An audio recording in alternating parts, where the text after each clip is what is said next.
Allez, on fait un petit tour de ce chantier. Donc là, on est dans nos Alpes de Haute-Provence et on fait une piscine de 13 par 4 à débordement.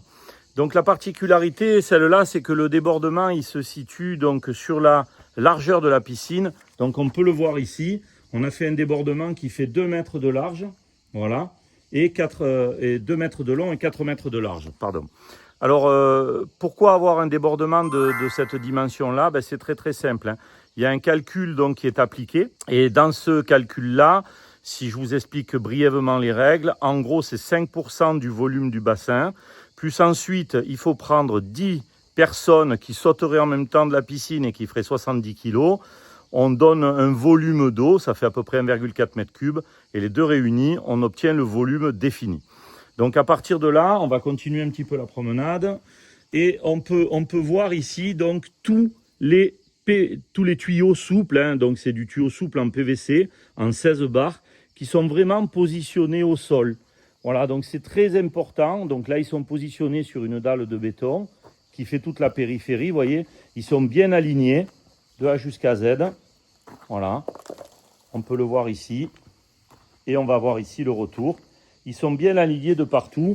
Alors pourquoi ils sont bien alignés, bien à plat? Ben, c'est quand même mieux, ça évite les pincements. Alors c'est certain que là, on va dire, on est dans le parfait, tout au moins on essaye. Mais ça évite les pincements et des fois on ne peut pas le faire. Donc on trouve d'autres solutions. On met vraiment des fois des protections mécaniques, hein, ou bien un gravier plus fin ou un sable quand on n'a pas d'autre solution. Mais si vous pouvez faire comme ça, n'hésitez pas à le faire, ça sera quand même bien plus prudent. Donc là, on retrouve le bac donc de la fosse volée. Et dans le bac de la fosse volée, eh bien, vous voyez ici, là-bas, ce que je présente, donc, c'est l'alimentation électrique. Et là, ici, on ne le voit pas bien parce qu'il y a un petit peu de l'étance de ciment dessus. Vous avez une bonde de fond.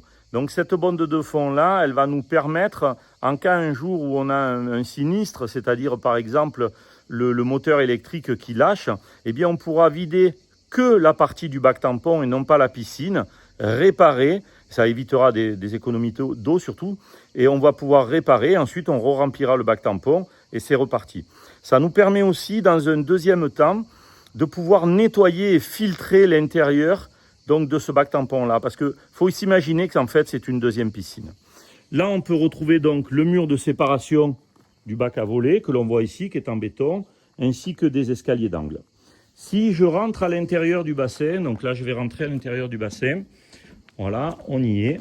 On va retrouver donc ici 1, 2, 3, 4 refoulements de ce côté, plus ici donc une prise balai. Et de l'autre côté, on va retrouver un refoulement, donc qui est en face les escaliers, plus 1, 2, 3 traversées de parois. Et qu'est-ce qu'il y a dans ces traversées de parois-là? Eh bien, il y aura des mini LED Brio de la marque CCEI, couleur, là en l'occurrence. Donc, c'est quand même vraiment quelque chose d'assez sympa. Et ils viennent se visser ici, à l'intérieur de ce pas de vis-là. Donc, cette piscine, ça va être une piscine carrelée. Donc, à l'intérieur, il va y avoir une membrane Signapool. Donc, en deux mots, un cuvelage pour la rendre parfaitement étanche avant de poser notre carrelage. Donc joint, colle, époxy, mais ça on vous le montrera dans un deuxième temps. Donc si on sort un petit peu du bassin, hop, on avance dans ce sens-là, et voilà. Et bien là en fait ici, on a réalisé un mur de soutènement que vous voyez là, hein, qui fait 12 mètres de long, 2,75 m de haut, tout en béton banché. Donc là on est en béton banché, derrière on va y appliquer donc un drainage, hein, avec un drain routier. On va remplir entièrement de cailloux et ensuite un géotextile. Et puis ici, on retrouve les barbacanes, donc ce que vous voyez là, d'accord, les barbacanes.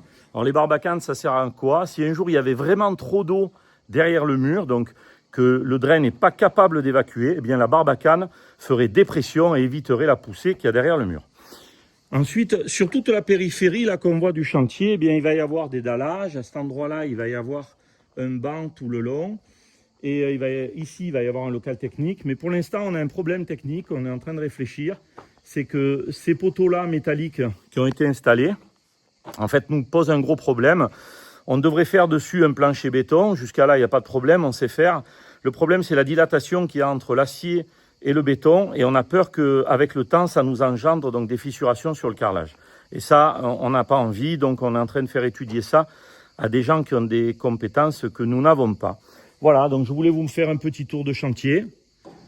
Rappelez-vous, Alpes Sud Terrassement et Design Piscine, donc c'est du travail sans sous-traitance, et puis je vous dis à bientôt. Ciao, ciao.